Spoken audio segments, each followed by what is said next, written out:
something you can do. So let's try and make these concrete in a very simple example, which is a maze. So this maze example is like a canonical RL problem. These little grid welds, we use them for sort of didactic purposes. And so the idea is we're going to start here and try and get to this goal here, and there's going to be a -1 per time step reward, just like the question earlier. The goal here is essentially to solve this maze as quickly as possible, and that's reflected by this -1 per time step, and the problem will finish when the agent reaches the goal. So solving this, the optimal solution will be just to whiz around it as quickly as possible.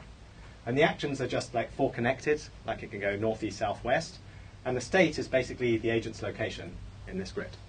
Okay? So an example of a policy would be represented like this, that these arrows are an example policy that sort of represents what the agent would choose to do if it was in any one of these states. So this is an example of a deterministic policy function that says, if I'm in this state, go left. If I'm in this state, go up. If I'm in this state, go right. It's a mapping from states to actions.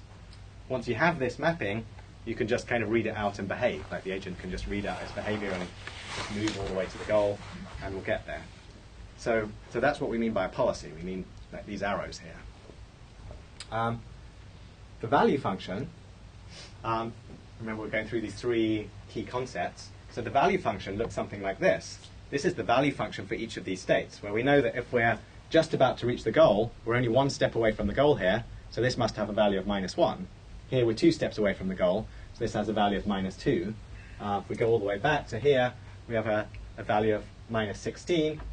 We can have worse values. You know, if we were stuck over here and we've gone the wrong way, we might have a value of -24. Now we have these values. It's very easy to build an optimal policy because, for example, when we get here, we can just look up what's the value of going north compared to the value of going south, and it's very clear that the value of going north is greater than the value of going south, and so this is useful for gives us a basis for optimal behavior. And finally, a model. So let's say the agent has seen one trajectory through this maze, kind of moved around like this, and then it reached the goal, and now it tries to build a model of how this environment works. So you can think of this as it's trying to kind of build its own map of the environment. It's trying to figure out what will happen in the environment.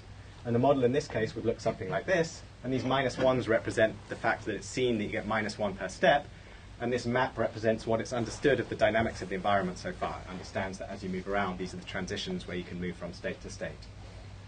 It's not reality, it's just the agent's model of reality. Okay.